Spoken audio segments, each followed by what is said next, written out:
મારી ભાષાની ચિંતા કર્યા વગર ન્યાયની ચિંતા કરો. આ શબ્દ સાથે આજે ફરી એકવાર વડગામના ધારાસભ્ય જિગ્નેશ મેવાણી આક્રમક અંદાજમાં સરકાર અને પોલીસ તંત્ર પર વરસ્યા છે. કારણ કે બનાસકાંઠાના વડગામ તાલુકાના ઘોડિયાર ગામમાંથી એવી ઘટના સામે આવી છે જેને ફરી એકવાર ગુજરાતની દારૂબંધી અને કાયદો વ્યવસ્થા સામે ગંભીર સવાલો ઉભા કરી દીધા છે. શું છે સમગ્ર મામલો? આવો વિગતે વાત કરીએ આ અહેવાલમાં. નમસ્કાર, હું ચિરાગ વર્ષાબેન, આપ જોઈ રહ્યા છો સ્વમાન. ગુજરાતમાં દારૂબંધી હોવાના દાવાઓ વચ્ચે વારંવાર એવી ઘટનાઓ સામે આવે છે જે સરકાર અને પોલીસ તંત્રને સવાલોના ઘેરામાં મૂકી દેશે. ત્યારે હવે વડગામના ધારાસભ્ય જિગ્નેશ મેવાણીએ ફરી એકવાર ગંભીર આક્ષેપો લગાવ્યા છે. જિગ્નેશ મેવાણીએ સોશિયલ મીડિયામાં વિડીયો શેર કરીને જણાવ્યું કે વડગામ તાલુકાના ઘોડિયાર ગામના રસ્તે ગઈકાલે રાત્રે 9 જેટલી ગાડીઓનો એક કાફલો પસાર થયો હતો, જેમાં દારૂ ભરેલો હોવાનો આક્ષેપ કરવામાં આવી રહ્યો છે. તેમણે વધુમાં જણાવ્યું કે આ ગાડીઓ બાદમાં ફરી પાછી પણ આવી હતી અને આ સમગ્ર ઘટનાનો વિડીયો બનાવનાર જીઆરડી જવાન કેશવ પરમાર પર બુટલેગરો દ્વારા હુમલો કરવામાં આવ્યો હોવાનો પણ ગંભીર આક્ષેપ થયો છે. આ ઘટનાનો સીસીટીવી વિડીયો પણ સામે આવ્યો છે, જેમાં ગાડીઓ પૂરપાટ ઝડપે પસાર થતી અને પરત આવતી જોવા મળી રહી હોવાનું કહેવાય રહ્યું છે. ઉલ્લેખનીય છે કે અગાઉ પણ વડગામના પીલુચા ગામમાં આવી જ ઘટના સામે આવી હતી, જ્યાં 45 જેટલી ગાડીઓ દારૂ ભરીને પસાર થતી હોવાનો આક્ષેપ થયો હતો અને વિડીયો બનાવનાર વ્યક્તિ પર હુમલો કરાયો હોવાનો દાવો કરવામાં આવ્યો હતો. જિગ્નેશ મેવાણીએ વધુમાં કહ્યું કે થોડા દિવસો પહેલા સ્ટેટ મોનિટરિંગ સેલ એટલે કે એસએમસીની ટીમ પર પણ બુટલેગરો દ્વારા હુમલો કરવામાં આવ્યો હતો, જે રાજ્યની કાયદો વ્યવસ્થા માટે ગંભીર બાબત છે. આ સમગ્ર ઘટનાક્રમને ધ્યાનમાં રાખીને જિગ્નેશ મેવાણીએ મુખ્યમંત્રી અને ગૃહમંત્રી સમક્ષ માંગ કરી છે કે તાત્કાલિક સમગ્ર મામલે તપાસ કરવામાં આવે તેમજ જવાબદાર અધિકારીઓની સામે કડક કાર્યવાહી કરવામાં આવે. સાંભળો જિગ્નેશ મેવાણીએ શું કહ્યું. મિત્રો, યાદ હોય તો થોડાક મહિના પૂર્વે થરાદ પોલીસ સ્ટેશનનો ઘેરાવ કરી ત્યારે પોલીસ તમે બરાબરના છોતરા કાઢી નાખ્યા હતા. તમને દ્રશ્યો એ પેલું પટ્ટા ઉતારી દેવા વાળું મારું સ્ટેટમેન્ટ તમને કદાચ યાદ હશે. ત્યારે તમારા મને કેટલાક મિત્રોને થયું છે કે સે જિગ્નેશભાઈ વધારે બોલી ગયા. એકાદ ટકો મને પણ એવું લાગતું હતું.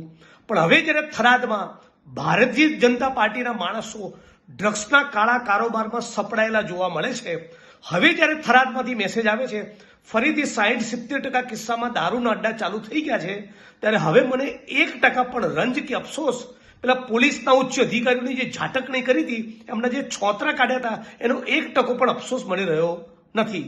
આ જ પ્રમાણે 2-4 દિવસ પૂર્વે મારી વિધાનસભા વડગામના પીલુચા પાસેથી મોડી રાત્રે 45 જેટલી દારૂ ભરેલી ગાડીઓનો કાફલો લઈને બુટલેગરો એક પછી એક 45 ગાડીઓ લઈને નીકળ્યા. એ વિડીયો પણ વાયરલ થયો, સોશિયલ મીડિયામાં તમે કદાચ જોયો હશે. અને સંજયસિંહ રાજપૂત નામના યુવાન મિત્રએ આખો પર્દાફાશ કર્યો હતો. આજ દિન સુધી એની કોઈ યોગ્ય તપાસ કરવામાં આવી નથી. અને એના પછી ગઈકાલે મોડી રાત્રે ઘોડિયાલ ગામેથી 9 ગાડીઓનો કાફલો નીકળ્યો અને જીઆરડીના જે જવાને એનું વિડીયો રેકોર્ડિંગ કર્યું, એ ગાડીઓ જાય છે અને રિટર્ન આવે છે 10 થી 15 મિનિટમાં અને એ જીઆરડીના જવાનને બરાબર કૂટી નાખ્યો છે.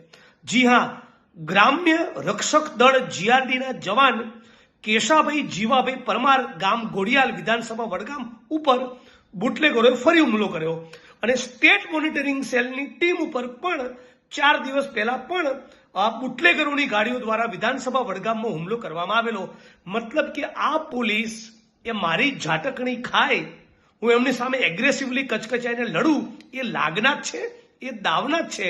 એટલે બધા મિત્રોને કહેવા માંગુ છું કે મારી ભાષાની ચિંતા કરવાના બદલે સત્ય અને ન્યાયના પડખે ઉભા રહો અને બનાસકાંઠામાંથી ગુજરાતમાંથી દારૂ ડ્રગ્સનું દૂષણ એ કાયમ માટે નાબૂદ ન થાય ત્યાં સુધી સાથે મળીને લડવું જોઈએ. હું માગણી કરું છું કે આ ઘોડિયાલવાળું જે પ્રકરણ બન્યું છે, ઘોડિયાલના જીઆરડીના જે જવાન ઉપર બુટલેગરો દ્વારા ઘોડિયાલ મુકામે બુટલેગરોની ગાડીઓનું વિડીયો રેકોર્ડિંગ કરવા બદલ જે હુમલો કરવામાં આવ્યો, તાત્કાલિક અસર તેની તપાસ કરી જે પણ બુટલેગરો છે એની સામે ગુનો દાખલ કરવામાં આવે અને એ હદ વિસ્તારમાં કોની જવાબદારી બને છે, એ પીએસઆઈ હોય, પીઆઈ હોય, એસપી હોય, આઈજી હોય, કોઈ પણ અધિકારી હોય, એ બધાનો સરકારે ખુલાસો માંગવો જોઈએ અને બધાની સામે પણ ઇન્ક્વાયરીનો ઓર્ડર કરવા જોઈએ, જરૂર પડે સસ્પેન્ડ કરવા જોઈએ, જરૂર પડે ફોજદારી ગુનો દાખલ કરવો જોઈએ.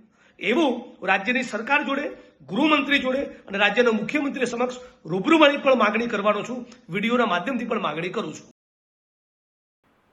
જિજ્ઞેશ મેવાણી દ્વારા લગાવવામાં આવેલા આક્ષેપો હવે રાજકીય ચર્ચાનો વિષય બન્યા છે, કારણ કે જો ખરેખર દારૂ ભરેલી ગાડીઓ ખુલ્લેઆમ ફરી રહી હોય અને વિડીયો બનાવનાર પર હુમલો થઈ રહ્યો હોય તો તે દારૂબંધી અને કાયદો વ્યવસ્થાને લઈને ગંભીર પ્રશ્નો ઊભા કરે છે.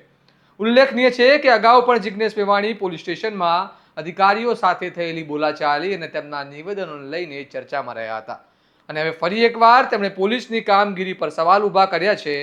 હવે જોવાનું રહ્યું કે સરકાર અને પોલીસ તંત્ર આ મામલે શું કાર્યવાહી કરે છે અને શું આ ઘટનાની નિષ્પક્ષ તપાસ થશે કે નહીં. આ મામલે તમારું શું માનવું છે અમને કમેન્ટમાં જણાવો, અને આવા જ વિશ્લેષણાત્મક અહેવાલો માટે તમારા સ્વમાનને લાઇક, શેર અને સબસ્ક્રાઇબ કરવાનું ભૂલતા નહીં. નમસ્કાર.